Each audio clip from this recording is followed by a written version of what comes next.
একটু ক্লাস নেই ভাই।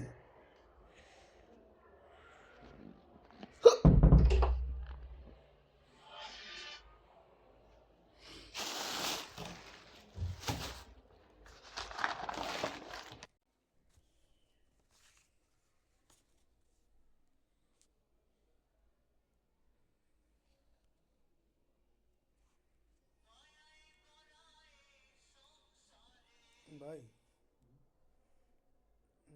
লিঙ্ক দিয়ে দিছি।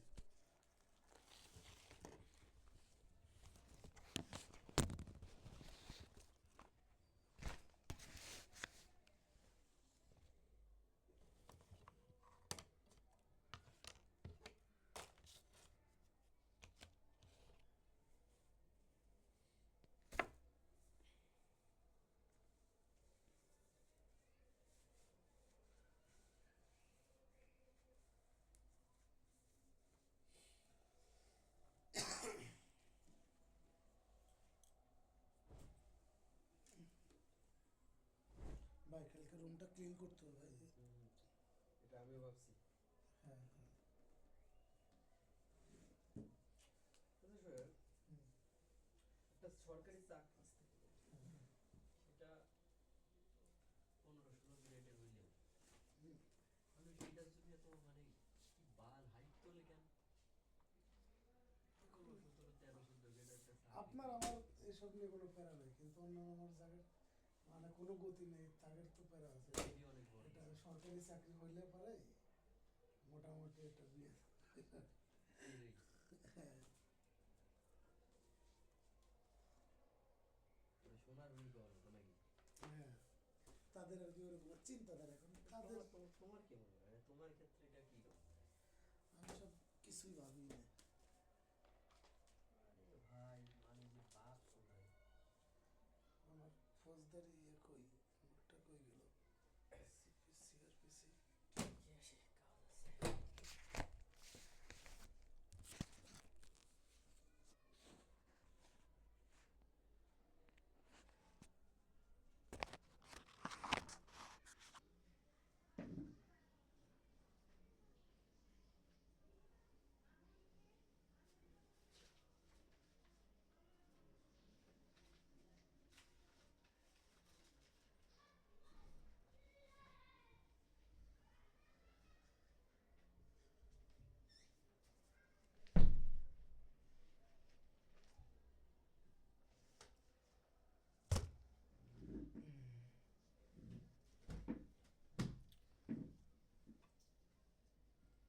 ভাই তো অনেক এনার্জি দিই। সেই সকালে বেরোইছেন, রাতে ঘুমাইছেন, আবার এখন আসতেছেন, আবার অস্থির এনার্জি, অস্থির এনার্জি সিরিয়াস। এখন থেকে রুমে কেউ আসতে চাইলে কি বলবো, আমি তো চলে আসছি রে নাকি? না না না, আমি আমার পার্সোনাল প্লেসে আমি কাউকে অ্যালাউ করি না কখনোই। আর সে কালকে দেখেছে রাত 2টা 3টার সময় দিয়েছে ফোনে কথা বলছে। কে? হুম, ইনি হ্যাঁ। এটা ফোন দিয়েছে তোর চিল্লা চিল্লা বিরক্তিকর আসলে। ছেলে মানে বেশ গরম টাইপের। না ওই কোন বেটার সাথে মনে হয় কথা বলতেছিল। বেটা? হুম, ওই মেসের বাসাটা নিয়ে বলতেছিল। আপনার প্রাইভেট প্লেসে কেউ ঢুকলে আসলে আনইজি ফিল হয়। না এটা আর স্বাভাবিক। আসলে মানে আমার কাছে ঘুম আসতে দেরি হয়েছে, হ্যাঁ, ঘুম আসে না সেরকম। আবার মানে আনইজি ফিল হয়, অনেক বেশি আনইজি এটা ফিল হয়। স্বাভাবিক না, স্বাভাবিক তো ওইটাই হয় তাই না? কিন্তু কথা হইতেছে তাহলে কি বলবো যে আমার মোজা তোমার পায়ে নিচে মনে হয়, নতুন আচ্ছা। মোজা। হুম। তাহলে বলবো যে আমি তো চলে আসছি রে, কালকে থাকবো না আমি বাসায় নাকি? না, আপনার মতো করে বলবেন যে আমি এই মানে কোনো ইয়ে নাই আর কি, আমি যেখান থেকে হয়ে থাকে আর মানে রুম থাকার কোনো স্পেস নেই না, আপনি বলবেন যে আমার আসলে মানে সুযোগ থাকলে আমি রাখতাম না, এই করতাম না। নিজের মতো করে বোঝাই বলবেন না তো, মোটামুটি বোঝাতে পারবেন না। হ্যাঁ বুঝতে আপনার পারছি। একটা মজা না, একটা কই ও দুটো আছে মানে ধাক্কা লাগবে চক্কর না। আগে রেকর্ড হচ্ছে।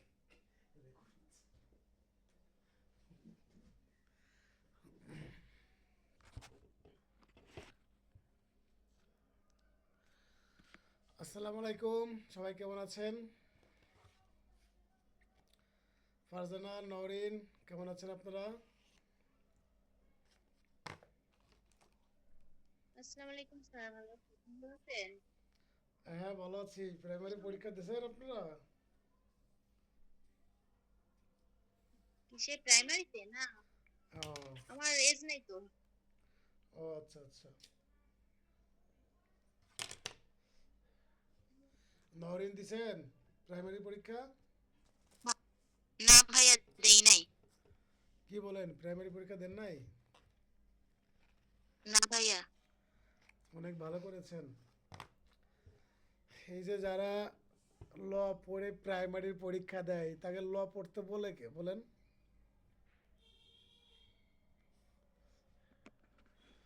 একজন ব্যক্তি লতে পড়ালেখা শেষ করে যদি প্রাইমারির চাকরি যদি তার করতে মন চায় তাহলে তো তার ল পড়া বৃথা। আর প্রাইমারির কেরিয়ার আর হচ্ছে অ্যাডভোকেটের কেরিয়ার কি দুইটা কি এক নাকি? আকাশ আর পাতাল পার্থক্য আছে।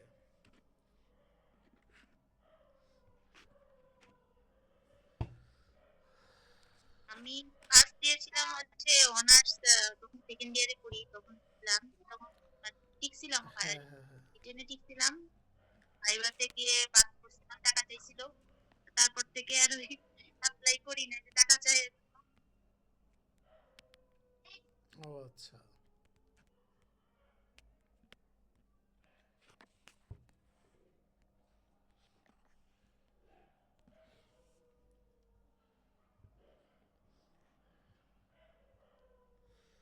শারমিন পরীক্ষা দিছেন?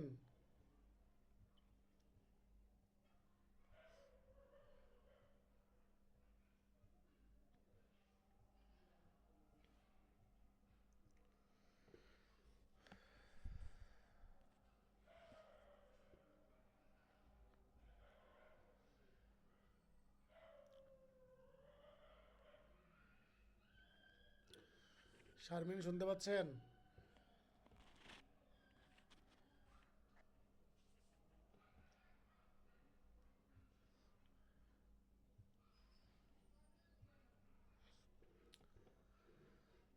সাবিনা কেমন আছেন?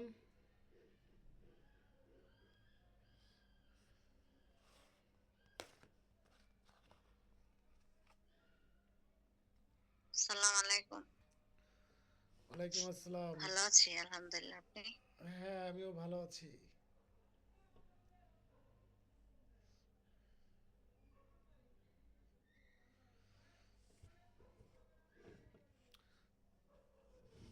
প্রাইমারি পরীক্ষা দিতে কি অনার্স শেষ করা লাগে?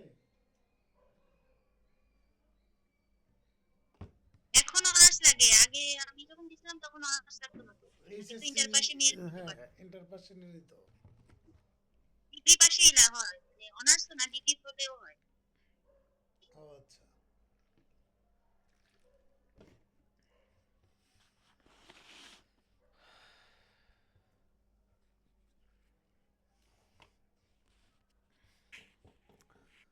আসলে আপনাদের পরীক্ষা পিছানোর পরে মোটামুটি অ্যাটেন্ডেন্স একটু কমে গেছে।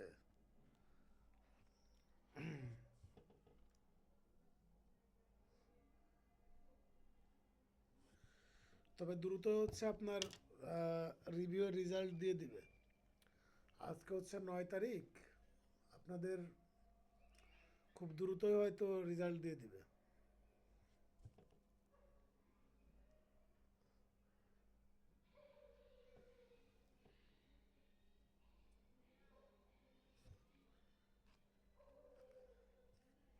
বাংলাদেশে দ্রুত কিছু আছে?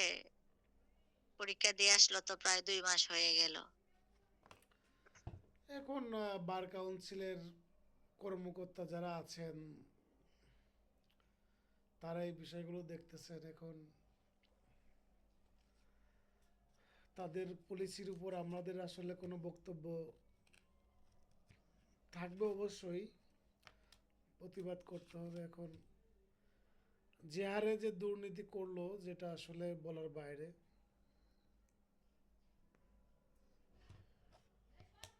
হতাশাজনক আইনের স্টুডেন্টদের জন্য।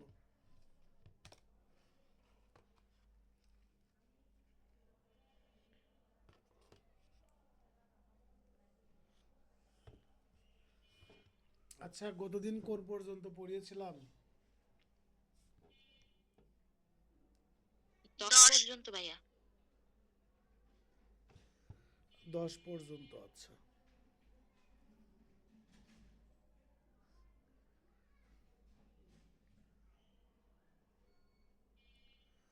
আচ্ছা, আমরা আর 2টা মিনিট দেখি, হ্যাঁ, তারপরে শুরু করি।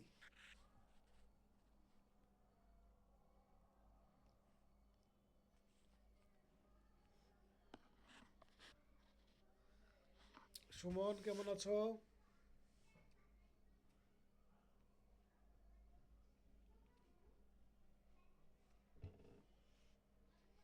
ভাই, আসসালামু আলাইকুম। কেমন আছেন? ওয়ালাইকুম আসসালাম, ভালো ভাই, আছি। এখন ঢাকাতে ফিরতেছি, বাসে আছি। কোথায় আসছো?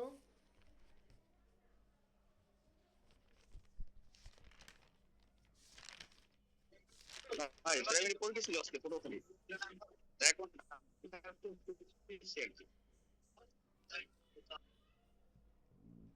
তোমার কথা ক্লিয়ার শুনতে পাচ্ছি না। ভাই, বলছি আপনি পুরোপুরি গেছিলাম পরীক্ষা দিতে প্রাইমারি।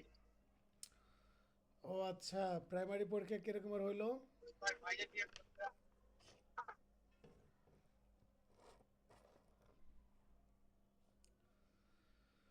সুমন, পরীক্ষা কিরকমের হয়েছে?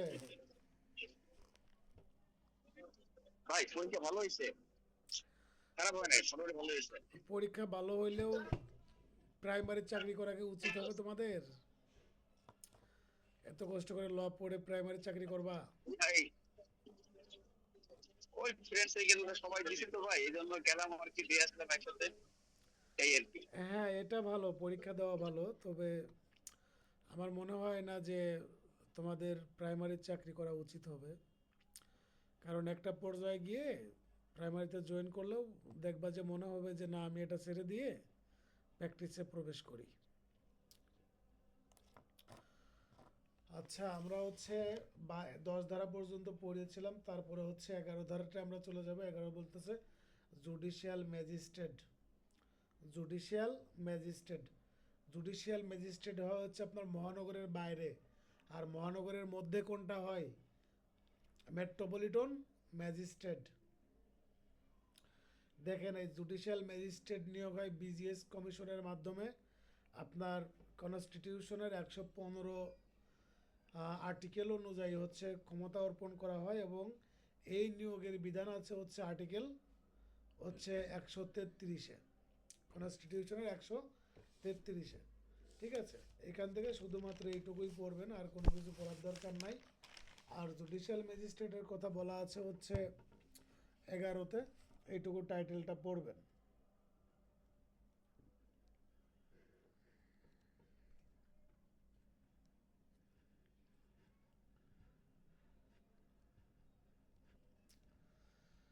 তারপর দেখেন, সরকার কোনো নির্বাহী ম্যাজিস্ট্রেটের উপর বিচারিক ম্যাজিস্ট্রেটের দায়িত্ব অর্পণ করতে পারেন। উক্ত সময়ের জন্য উক্ত ম্যাজিস্ট্রেট নির্বাহী ম্যাজিস্ট্রেট হিসেবে গণ্য হবে না, জুডিশিয়াল ম্যাজিস্ট্রেট হিসেবে গণ্য হইবে। এটা হচ্ছে গুরুত্বপূর্ণ একটা রিটেনের জন্য এবং পিলির জন্য, যে নির্বাহী ম্যাজিস্ট্রেটের উপর বিচারিক ক্ষমতা অর্পণ করা যায় কি না। তা তখন আপনারা কি উত্তর করবেন? যে ধারা হচ্ছে 11, উপধারা হচ্ছে 4 অনুযায়ী সরকার কোনো নির্বাহী ম্যাজিস্ট্রেটের উপর জুডিশিয়াল ম্যাজিস্ট্রেটের ক্ষমতা অর্পণ করতে পারে। তারপরে দেখেন, 12 ধারাতে বলতেছে বিশেষ ম্যাজিস্ট্রেট। বিশেষ ম্যাজিস্ট্রেটের আমি শুধু একটা জিনিস আপনাদের বলবো, বাকিটা আপনারা বুঝতে পারবেন। দেখেন, একজনের ক্ষমতা যখন আরেকজনকে অর্পণ করা হয়, তখন তাকে হচ্ছে আপনার বিশেষ ম্যাজিস্ট্রেট বলা হয়। যেমন কোনো নির্বাহী ম্যাজিস্ট্রেটের ক্ষমতা দায়িত্ব যদি অন্য কোনো নির্বাহী ম্যাজিস্ট্রেটের উপর দেওয়া হয়, তাহলে তাকে বিশেষ নির্বাহী ম্যাজিস্ট্রেট বলা হয়। আবার যদি কোনো মেট্রোপলিটন ম্যাজিস্ট্রেটের ক্ষমতা অন্য কোনো মেট্রোপলিটন ম্যাজিস্ট্রেটের উপর প্রদান করা হয়, তাহলে তাকে বিশেষ মেট্রোপলিটন ম্যাজিস্ট্রেট বলবেন। এবং জুডিশিয়াল ম্যাজিস্ট্রেটের ক্ষেত্রেও একই পদ্ধতি হচ্ছে অনুসরণ হবে। এটা গেল। তারপরে চলে যাবেন হচ্ছে আপনারা এই 18তে বলতেছে মেট্রোপলিটন ম্যাজিস্ট্রেট নিয়োগ। এই 18 আর হচ্ছে ধারা হচ্ছে 11 দুইটা হচ্ছে এক করে পড়বেন, একদম পদ্ধতি হচ্ছে সেম, একদম একই বক্তব্য। তারপরে 22 ধারাতে চলে যাবেন। 22 ধারাতে বলতেছে মফস্বল এলাকার জন্য জাস্টিস অফ দ্য পিস। এইটার হচ্ছে আপনারা ইংরেজি টাইটেলটা একটু ভালো করে মনে রাখবেন। ইংরেজি টাইটেলটা কি করবেন, ভালো করে একটু মনে রাখবেন, জাস্টিস অফ দ্য পিস। এখানে আপনার নিয়োগ করতে পারেন কে, জাস্টিস অফ পিস নিয়োগ করতে পারেন কে, এটা সরকার নিয়োগ করতে পারে।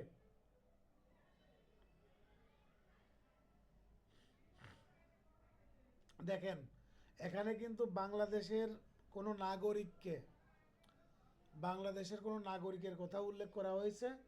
এর নিচে একটা দাগ দিয়ে রাখবেন, কারণ এখানে কোনো ম্যাজিস্ট্রেটের কথা বলা হয় নাই, পুলিশ সুপারের কথা বলা হয় না, অবসরপ্রাপ্ত বিচারপতির কথা বলা হয় নাই, বা অবসরপ্রাপ্ত বিচারকের কথা বলা হয় না। এখানে বলা হয়েছে বাংলাদেশি নাগরিককে মফস্বল এলাকার জন্য জাস্টিস অফ দ্য পিস নিয়োগ করতে পারেন। কোনো অবস্থাতেই আপনার বিদেশি নাগরিক হবে না, বাংলাদেশি নাগরিক হবেন। তারপর দেখেন 25 ধারাতে যাবেন, যে পদাধিকার বলে justice of the piece x officio justice of the piece. এটা হচ্ছে পদাধিকার বলে জাস্টিস অফ পিস। এই জাস্টিস অফ পিস বা মফস্বল এলাকা বলেন আর আপনার পদাধিকার বলে বলেন, এই জাস্টিস অফ পিস বলতে বোঝায় যে আপনার কোনো ব্যক্তি কর্তৃক কোনো এলাকার আইন বা আপনার অপরাধ প্রবণতা, আপনার ক্রাইম কন্ডিশন বা তার সামনে অনুষ্ঠিত কোনো অপরাধ সে আমলে নিয়ে সেটা কি করতে পারবেন, সেটা হচ্ছে সুরাহা করতে পারবেন। এই ক্ষমতাটাকে বলা হচ্ছে পদাধিকার বলে জাস্টিস অফ দ্য পিস বা জাস্টিস অফ দ্য পিস, বা সরকার কর্তৃক নিয়োগপ্রাপ্ত হোক অথবা পদাধিকার বলে হোক, সে জাস্টিস অফ পিস হিসাবে গণ্য হইবেন, তার এই ক্ষমতা থাকবেন। দেখেন পদাধিকার বলে নিজ নিজ এলাকায় জাস্টিস অফ দ্য পিস, এখানে আপনার এই 25 ধারার কতকগুলো ম্যাজিস্ট্রেটের কথা বলা আছে। এই 25 ধারার ম্যাজিস্ট্রেটগুলোকে আপনারা একটু সেপারেট করে মুখস্থ করবেন। সুপ্রিম কোর্টের বিচারক, দায়রা জজ, chief judicial magistrate, chief judicial magistrate অথবা মেট্রোপলিটন ম্যাজিস্ট্রেট। এখানে কিন্তু চিফ মেট্রোপলিটন ম্যাজিস্ট্রেটের কথা বলা হয় না, শুধুমাত্র চিফ জুডিশিয়াল ম্যাজিস্ট্রেটের কথা বলা হয়েছে। এই যে যে 4 শ্রেণীর বিচারকের কথা বলা হয়েছে তারা হচ্ছে কি পদাধিকার বলে জাস্টিস অফ পিস হিসাবে গণ্য হইবেন। এখন যদি পরীক্ষাতে প্রশ্ন আসে যে জাস্টিস অফ পিস নিচের কোন ম্যাজিস্ট্রেট না, তাহলে এখানে যে 4 শ্রেণীর ম্যাজিস্ট্রেটের কথা উল্লেখ করা হয়েছে, এই 4 শ্রেণী ব্যতীত অন্যান্য যারা আছেন তারা কি হবেন, জাস্টিস অফ পিস হিসাবে গণ্য হইবে না। কিন্তু এখানে 4 শ্রেণীর কথা উল্লেখ করা আছে তারা হচ্ছে জাস্টিস অফ পিস হবেন। তো এটা একটু ভালো করে আপনারা মুখস্থ করবেন, এটা হচ্ছে মুখস্থের ধারা। হ্যাঁ, আর তারপর হচ্ছে 28 ধারাতে চলে যাবেন। 28 ধারাতে বলতেছে দণ্ডবিধির অধীনে অপরাধসমূহের বিচার। আপনারা জানেন এই দণ্ডবিধির অধীনে যে অপরাধগুলো হইবে সেই অপরাধের বিচার করা হবে বা বিচার পদ্ধতি অনুসরণ হবে কোন আইন অনুযায়ী বলেন তো?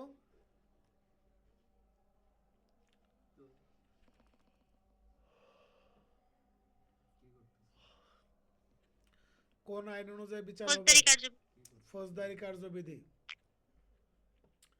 এখানে আপনার হাইকোর্ট, দায়রা জজ, তারপরে আপনার এই অষ্টম দ্বিতীয় তফসিলের অষ্টম কলামে উল্লেখিত যে যে আদালতগুলো আছে আর অন্য কোনো আদালত।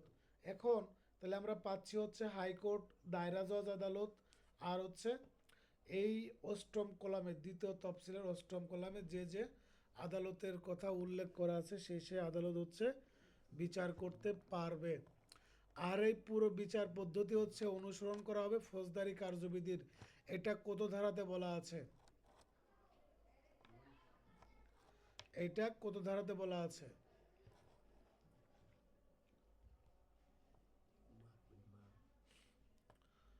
বলেন তো?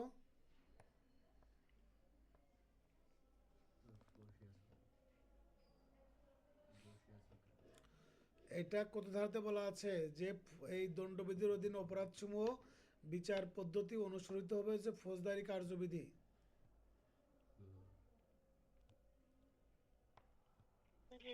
কয় ধারাতে? হ্যাঁ, আবার বলেন।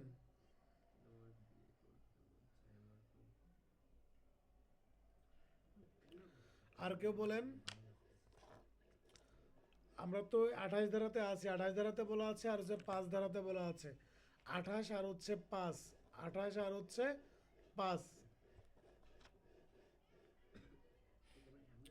তারপরে দেখেন এই যে এই 29 ধারা অন্যান্য আইনের অধীন অপরাধসমূহের বিচার, অন্যান্য অপরাধ অন্যান্য আইনের অধীন অপরাধসমূহের বিচার। এই ক্ষেত্রে আপনার বিচার করবেন হচ্ছে ওই আইনের অধীন গঠিত আদালত এবং ওই আইনের অধীনে প্রণীত বিচার পদ্ধতি অনুযায়ী। এখন এই সেম টপিকস নিয়ে 5 ধারাতে বলা আছে যদি ওই আইনে যদি কোনো আদালতের নাম উল্লেখ না থাকে, যদি বিচার পদ্ধতি না থাকে, তাহলে ফৌজদারি কার্যবিধি অনুসরণ করতে হবে। ফৌজদারি কার্যবিধি অনুসরণ করতে হবে। তাহলে এখানে আমরা দুইটা জিনিস পেলাম, একটা হচ্ছে দণ্ডবিধির অধীন আর হচ্ছে অন্যান্য আইনের অধীন। এই অন্যান্য আইনের অধীন হচ্ছে আপনার যদি কোনো আদালত গঠিত হয়, যদি কোনো বিচার পদ্ধতি উল্লেখ করা থাকে, তাহলে সেই বিচার পদ্ধতি অনুসরণ করতে হবে, সেই বিচার পদ্ধতি অনুসরণ করতে হবে। এটা হচ্ছে 29 ধারা। তারপরে চলে যাবেন হচ্ছে আপনার 29-এর খতে কিশোর অপরাধের ক্ষেত্রে বিধান। মৃত্যুদণ্ড যাবজ্জীবন কারাদণ্ডে দণ্ডিত নয় এমন কোনো অপরাধীকে, মানে কোনো শিশু বা কিশোর বা কোনো কিশোর যার বয়স হচ্ছে 15 বছরের অধিক নয় বা সর্বোচ্চ 15 বছর, এই ধরনের কোনো কিশোর কর্তৃক যদি কোনো অপরাধ করে, যে অপরাধের শাস্তি হবে মৃত্যুদণ্ড বা যাবজ্জীবন কারাদণ্ড না, তাহলে এই মৃত্যুদণ্ড বা যাবজ্জীবন কারাদণ্ড না, এর নিচে একটা দাগ দেন। আর বয়স হচ্ছে 15 বছর, এর নিচে একটা দাগ দেন। 15 বছর পর্যন্ত আমরা কিশোর বলবো, কিশোর বলবো। যদি এরকমের ব্যক্তি যদি কোনো অপরাধ করে থাকে, তাহলে তার বিচার করবেন হচ্ছে chief judicial magistrate, chief metropolitan magistrate অথবা সরকার কর্তৃক নিয়োগপ্রাপ্ত বিচারের জন্য ক্ষমতাবান কোনো ম্যাজিস্ট্রেট। তাহলে এখানে কিন্তু আমরা দুইটা ম্যাজিস্ট্রেট পাইলাম, একটা হচ্ছে চিফ জুডিশিয়াল ম্যাজিস্ট্রেট আর একটা হচ্ছে চিফ মেট্রোপলিটন ম্যাজিস্ট্রেট, আর একটা হচ্ছে চিফ মেট্রোপলিটন ম্যাজিস্ট্রেট।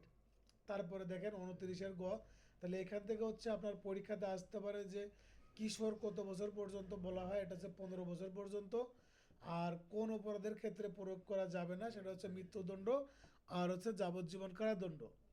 আর বিচার করবেন কে? বিচার করবেন হচ্ছে চিফ জুডিশিয়াল ম্যাজিস্ট্রেট আর চিফ মেট্রোপলিটন ম্যাজিস্ট্রেট, আর চিফ মেট্রোপলিটন ম্যাজিস্ট্রেট। তাহলে এইখান থেকে হচ্ছে এই প্রশ্নগুলো পরীক্ষাতে আসার মতো বা আসতে পারে, গুরুত্বপূর্ণ।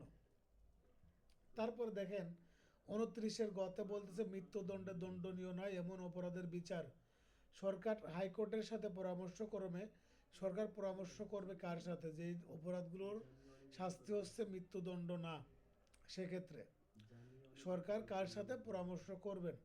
সরকার হাইকোর্ট বিভাগের সাথে পরামর্শক্রমে মৃত্যুদণ্ড ব্যতীত অন্য কোনো অপরাধের বিচার সরকার ক্ষমতা যে কোনো chief judicial magistrate, additional chief judicial magistrate, chief metropolitan magistrate, additional chief metropolitan ম্যাজিস্ট্রেটকে অর্পণ করতে পারবেন, যাবজ্জীবন পর্যন্ত কারাদণ্ড দিতে পারবেন। এখানে দেখেন, এখানে কিন্তু বলা হচ্ছে chief judicial magistrate, chief metropolitan magistrate, additional chief judicial magistrate, additional chief metropolitan magistrate. তাহলে কিন্তু এখানে কিন্তু মোট 4 শ্রেণীর ম্যাজিস্ট্রেটের কথা বলা হয়েছে। শুধুমাত্র আপনারা 2 শ্রেণী পড়লে পারেই সেগুলো আপনারা 29-এর খ আর 29-এর গ হচ্ছে কভার করতে পারবেন। তাহলে চিফ মেট্রোপলিটন ম্যাজিস্ট্রেট আর হচ্ছে চিফ জুডিশিয়াল ম্যাজিস্ট্রেট, এটা হচ্ছে 29-এর খ। আর 29-এর হচ্ছে গতে বলা আছে হচ্ছে আপনার chief judicial magistrate, additional chief judicial magistrate, chief metropolitan magistrate, additional chief metropolitan magistrate. তারপর দেখেন, তারপরে হচ্ছে আমরা পাচ্ছি হচ্ছে 31 ধারা। 31 ধারাতে বলতেছে হাইকোর্ট এবং দায়রা জজ আদালতের দণ্ড প্রদানের ক্ষমতা।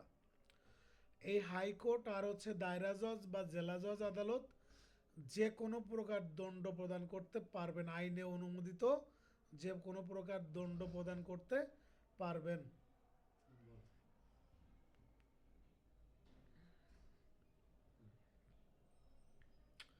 তারপর দেখেন, যুগ্ম দায়রা জজ অনধিক 10 বছর পর্যন্ত কারাদণ্ড দিতে পারবেন। ঠিক আছে, যুগ্ম দায়রা জজ হচ্ছে 10 বছর পর্যন্ত কারাদণ্ড দিতে পারবেন, কিন্তু বিচার করতে পারবেন যে কোনো অপরাধের। যে কোনো অপরাধের সে বিচার করতে পারে, কিন্তু কারাদণ্ড দিতে পারে হচ্ছে 10 বছর পর্যন্ত। এই দুইটার মধ্যে কিন্তু আপনারা একটু পাশে লিখে রাখবেন, আপনাদের যদি নোট থাকে নোটে, এবং যদি বই থাকে বইয়ে আপনারা একটু লিখে রাখবেন যে যুগ্ম দায়রা জজ বিচার করবেন হচ্ছে যে কোনো কারাদণ্ডে দণ্ডিত অপরাধের, কিন্তু শাস্তি প্রদান করতে পারবেন সর্বোচ্চ 10 বছর, সর্বোচ্চ 10 বছর। তাহলে এখানে দুইটা জিনিস পেলাম, একটা হচ্ছে বিচার করার ক্ষমতা, আর একটা হচ্ছে কারাদণ্ড প্রদান করার ক্ষমতা। কারাদণ্ড প্রদান করতে পারবেন হচ্ছে সর্বোচ্চ 10 বছর, আর হচ্ছে আপনার বিচার করতে পারবেন এই যে কোনো শাস্তিযোগ্য অপরাধের আর কি বিচার করতে পারবেন। এটা হচ্ছে আপনার 31 চলে গেল। তারপরে আমরা চলে যাব হচ্ছে 32-এ। 32-এ দেখেন, 32-এ ম্যাজিস্ট্রেটগণের দণ্ড প্রদানের ক্ষমতা। এটা পরিবর্তন হয়েছে তাই না? কত বছর থেকে কত বছর হয়েছে বলেন তো? প্রথম শ্রেণীর ম্যাজিস্ট্রেট 5 বছর 10,000 টাকা। বলেন তো সংশোধিতটা কার কাছে আছে? আর ওই যে এখন হচ্ছে 5 বছর 5 লাখ টাকা, আর হচ্ছে 3 বছর 3 লাখ টাকা, 2 বছর 2 লাখ টাকা। আচ্ছা আচ্ছা, 5 বছর 5 লাখ টাকা। 5 লাখ নাকি 10 লাখ? 5 লাখই তো পড়ছিল। আচ্ছা, তাহলে 5 বছর 5 লাখ। ভাই 5 বছর 5 লাখ, 3 বছর 3 লাখ, 2 বছর 2 লাখ। আচ্ছা,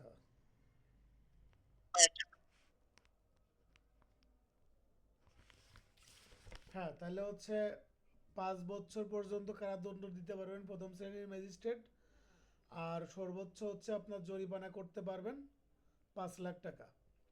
আর দ্বিতীয় শ্রেণীর ম্যাজিস্ট্রেট আপনার 3 বছর 3 লাখ টাকা, আর তৃতীয় শ্রেণীর ম্যাজিস্ট্রেট 2 বছর 2 লাখ টাকা। এটা হচ্ছে আপনার খুবই মুখস্থ করাটা ইজি। আপনারা হচ্ছে সাইডে হচ্ছে ম্যাথমেটিক্সের মতো হচ্ছে একটু কোটেশন করে লিখে রাখবেন, পড়াটাকে একটু সহজ করে নেবেন। তারপর দেখেন 32-2, এখানে একাধিক অপরাধের জন্য পৃথক শাস্তি যদি একই বিচারে প্রদান করা হয়, তাহলে সেগুলো যোগফল মিলে যদি উক্ত ম্যাজিস্ট্রেটের সর্বোচ্চ ক্ষমতার অতিরিক্ত দণ্ড হয়, তাহলে সেটা অবৈধ হিসাবে গণ্য হইবে না। তাহলে একজন ম্যাজিস্ট্রেট আপনার যদি একাধিক মানে একই পক্ষগণের মধ্যে যদি একাধিক অপরাধের যদি বিচার করে থাকে, এবং ওই দণ্ডগুলো যদি আপনার সেপারেট প্রদান করে থাকে, এবং ওই দণ্ডগুলো আপনার যোগ করার পরে যদি ওই ম্যাজিস্ট্রেটের যে সর্বোচ্চ দণ্ড প্রদান করার ক্ষমতা আছে তার যদি অতিরিক্ত হয়, তাহলেও সেটা অবৈধ হিসাবে গণ্য হইবে না। হ্যাঁ, তারপর দেখেন জরিমানা অনাদায়ে ম্যাজিস্ট্রেটগণের দণ্ড প্রদানের ক্ষমতা। জরিমানা অনাদায়ে ম্যাজিস্ট্রেটগণের দণ্ড প্রদানের ক্ষমতা। এখন ম্যাজিস্ট্রেট হচ্ছে আপনার এই যে ধরেন যে আপনার প্রথম শ্রেণীর ম্যাজিস্ট্রেট সর্বোচ্চ 5 লাখ টাকা জরিমানা করতে পারবে। এই কোনো ব্যক্তিকে যদি 4 লাখ টাকা যদি জরিমানা করে, পরবর্তীতে সেই ব্যক্তি আপনার ওই টাকা যদি পরিশোধ করতে না পারে, তাহলে ম্যাজিস্ট্রেট আপনার কোনো অপরাধের জন্য কারাদণ্ড অর্থদণ্ড দিয়ে থাকলে অথচ অর্থদণ্ড অনাদায়ে কারাদণ্ড দিতে পারবেন। তবে সেই ক্ষেত্রে উক্ত কারাদণ্ড উক্ত অপরাধের সর্বোচ্চ শাস্তির 1/4 বেশি হবে না, মানে 4/1 হবে। সর্বোচ্চ কারাদণ্ড, অর্থদণ্ড অনাদায়ে কারাদণ্ড। এখন যদি কোনো অপরাধের সর্বোচ্চ শাস্তি হচ্ছে 20 বছর দিয়ে থাকে, তাহলে এই 20 বছরকে 4/1 কত হয়? 5 বছর হয়। তাহলে 4 লাখ টাকা অনাদায়ে সর্বোচ্চ হচ্ছে 5 বছর হচ্ছে কারাদণ্ড দিতে পারবেন, তার উপরে পারবেন না। আবার যদি চুরির ক্ষেত্রে হয়, চুরির আপনার সর্বোচ্চ শাস্তি হচ্ছে 3 বছর। চুরির সর্বোচ্চ শাস্তি 3 বছর, তাহলে 3 বছরকে 4 ভাগে করলে হচ্ছে আপনার হয় 9 মাস। তাহলে এই 9 মাসের বেশি কি করতে পারবে না? কারাদণ্ড দিতে পারবে না, অর্থদণ্ড অনাদায়ে। তারপরে চলে যাবেন হচ্ছে 33-এর কতে, দণ্ড প্রদানের ক্ষেত্রে ম্যাজিস্ট্রেটগণের উচ্চতর ক্ষমতা। এই 33-এর কতটা হচ্ছে আপনারা একটু 3 স্টার দিয়ে রাখবেন, আর বাকি যেগুলো বললাম 32, 33, 33-এর ক, এইগুলোও 3 স্টার দিবেন। 29-এর খ এবং 29-এর গ, এগুলো হচ্ছে আপনারা 3 স্টার দিবেন। এগুলো হচ্ছে গুরুত্বপূর্ণ ধারা।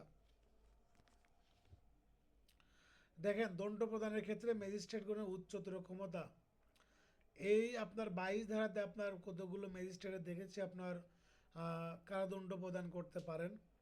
সেই ক্ষমতার বাইরে বিশেষ ক্ষমতা বা বিশেষভাবে নিয়োগপ্রাপ্ত কতগুলো ম্যাজিস্ট্রেট যাদের হচ্ছে তারা আরেকটু বেশি কারাদণ্ড প্রদান করতে পারে। যেমন ফার্স্ট ক্লাস ম্যাজিস্ট্রেট সর্বোচ্চ আপনার 7 বছরের কারাদণ্ড প্রদান করতে পারেন। দেখেন, 22 ধারাতে যাই কিছুই বলা থাকুক না কেন, chief judicial magistrate, additional chief judicial magistrate, metropolitan magistrate, আর হচ্ছে additional chief metropolitan magistrate, first class magistrate বা এই ম্যাজিস্ট্রেটগুলো আপনার তাদের উচ্চতর ক্ষমতা বলে অনধিক 7 বছর পর্যন্ত কারাদণ্ড প্রদান করতে পারবেন। কিন্তু এই ফার্স্ট ক্লাস ম্যাজিস্ট্রেট আর হচ্ছে আপনার এই metropolitan judicial magistrate, first class magistrate আর হচ্ছে judicial magistrate, sorry metropolitan magistrate, এদের কিন্তু আমরা জানি যে ক্ষমতা হচ্ছে সর্বোচ্চ হচ্ছে 5 বছর কারাদণ্ড দিতে পারে। কিন্তু এই উচ্চতর ক্ষমতা বলে হচ্ছে তারা দিতে পারবেন হচ্ছে 7 বছর। তার মানে কি, বিশেষভাবে ক্ষমতা প্রাপ্ত হলে তারা হচ্ছে কি পারবেন?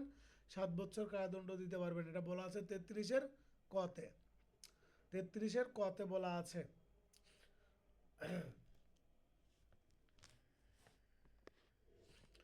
আরেকটা জিনিস মনে রাখবেন, আমরা দেখলাম যে যুগ্ম দায়রা জজ যে কোনো অপরাধের বিচার করতে পারবেন, সেটা শাস্তি মৃত্যুদণ্ড হোক, যাবজ্জীবন হোক বা যেটাই হোক না কেন। কিন্তু এই যে আপনার এই তারা কিন্তু কারাদণ্ড দিতে পারবেন হচ্ছে 10 বছর সর্বোচ্চ, যুগ্ম দায়রা জজ। আর ফার্স্ট ক্লাস ম্যাজিস্ট্রেট হচ্ছে সর্বোচ্চ বিচার করতে পারবেন 10 বছর পর্যন্ত কারাদণ্ডে দণ্ডিত অপরাধের ক্ষেত্রে। কিন্তু সাধারণত আপনার কারাদণ্ড দিতে পারবেন 5 বছর, আর উচ্চতর ক্ষমতা বলে বা বিশেষ ক্ষমতা বলে পারবেন হচ্ছে 7 বছর। আশা করি বুঝতে পেরেছেন। তারপরে চলে যাব হচ্ছে 35 ধারাতে। এখানে বলতে একই বিচারে কতিপয় অপরাধের শাস্তির ক্ষেত্রে বিধান। একই বিচারে যদি কোনো ব্যক্তিকে ভিন্ন ভিন্ন অপরাধের জন্য দণ্ডিত করা হয়, তাহলে ম্যাজিস্ট্রেট উক্ত শাস্তি একত্রীকরণের জন্য বা করে না দিলে একটির পর আরেকটি চলতে থাকবে। বিচার এক, কিন্তু অপরাধ হচ্ছে আপনার ভিন্ন। একই পক্ষগণের মধ্যে আপনার যদি পৃথক করে না দেয় বা পৃথক করে যদি দিয়ে দেয় বা কোনো কিছু মেনশন না করে, তাহলে হচ্ছে আপনার কি করবেন, একটার পর একটা চলবে। যেমন কোনো ব্যক্তির আসামির হচ্ছে আপনার একটা মামলাতে 3 বছরের কারাদণ্ড দিছে, আরেকটা মামলাতে 5 বছরের দিছে, আরেকটা মামলাতে 10 বছরের দিছে। তাহলে 3 বছরেরটা আগে শেষ হবে, তারপরে আবার 5 বছর চলবে, তারপরে আবার 7 বছর চলবে, তারপরে হচ্ছে 10 বছর চলবে। মানে একটা একটা শেষ হওয়ার পরে তারপরে দিবেন। যদি একত্রিত করে দেয় তাহলে হচ্ছে আপনার ওই ম্যাজিস্ট্রেটের সর্বোচ্চ ক্ষমতার দ্বিগুণের বেশি হবে না। আর যদি পৃথক থাকে তাহলে সব মিলে হচ্ছে 14 বছরের বেশি হবে না। এটা হচ্ছে আপনার যদি শাস্তিগুলো পৃথক পৃথক হয়, তাহলে আপনার ওই টোটাল শাস্তি আপনার 14 বছরের বেশি হবে না ম্যাজিস্ট্রেটের। আমরা জানি ম্যাজিস্ট্রেট সর্বোচ্চ ক্ষমতা হচ্ছে 7 বছর, 7 দুগুণ 14। আর যদি একত্রিত করে দিলেও ওই ম্যাজিস্ট্রেটের সর্বোচ্চ ক্ষমতার হচ্ছে আপনার দ্বিগুণের বেশি হবে না। তাহলে ম্যাজিস্ট্রেটের দ্বিগুণও কিন্তু আপনার 14 বছরই হচ্ছে, তাহলে লিটারালি সর্বোচ্চ 14 বছর, দ্বিগুণটাও কিন্তু 14 বছরই হচ্ছে। কিন্তু আমরা বলবো যদি পৃথক করে দেয় বা পৃথক থাকে তাহলে হবে 14 বছর সর্বোচ্চ, আর যদি একত্রিত করে দেয় তাহলে দ্বিগুণের বেশি না। এটা হচ্ছে আমাদের পরীক্ষাতে পড়ার জন্য আমরা এইগুলো পড়ব। আপিলের ক্ষেত্রে পৃথক পৃথক দণ্ডসমূহকে একত্রিত করে একটি মাত্র দণ্ড হিসেবে গণ্য করে আপিল করা যাবে। আপিল করা যাবে। তারপর দেখেন, একাধিক দণ্ড প্রদানের ক্ষেত্রে যদি উক্ত দণ্ডের পরিমাণ ম্যাজিস্ট্রেটের ক্ষমতার অতিরিক্ত হয় তাহলে শুধুমাত্র ওই কারণে উক্ত অপরাধীকে সর্বোচ্চ আদালতে পাঠানোর প্রয়োজন নাই। এখন কিন্তু আমরা যেটা বললাম যে পৃথক পৃথক যদি থাকে তাহলে হচ্ছে 14 বছরের বেশি প্রদান করা যাবে না, আর যদি একত্রিত করে দেয় তাহলে ম্যাজিস্ট্রেটের সাধারণ ক্ষমতার দ্বিগুণের বেশি হবে না। তারপরে 35-এর কতে চলে যাবেন, দণ্ডপ্রাপ্ত ব্যক্তি জেলহাজতে থাকলে সেক্ষেত্রে বিধান। ধরেন কোনো আসামি আপনার বিচার শেষ হওয়ার আগে বা রায় ঘোষণার আগে 6 মাস জেলে ছিল, বিচার শেষ হওয়ার পরে তার শাস্তি হলো 2 বছর, তাহলে পূর্বে যে সে 6 মাস হচ্ছে জেলে ছিল ওই 6 মাস হচ্ছে মাইনাস হয়ে যাবে, ওই 6 মাস হচ্ছে মাইনাস হয়ে যাবে। ঠিক আছে, এটা হচ্ছে আপনার 35-এর কতে। দণ্ডপ্রাপ্ত ব্যক্তি জেল হাজতে থাকলে সেগুলোর সেক্ষেত্রে বিধান, দণ্ড প্রদানের পূর্বেই যতটুকু সময় কারাভোগ করতে পারে ততটুকু সময় সে কি করবেন, তার ওই সময়টুকু বাদ যাবে, তার ওই সময়টুকু বাদ যাবে। এটা হচ্ছে 35-এর ক। 35-এর ক কেউ বুঝেন না এরকমের কেউ আছেন? আশা করি বুঝতে পেরেছেন।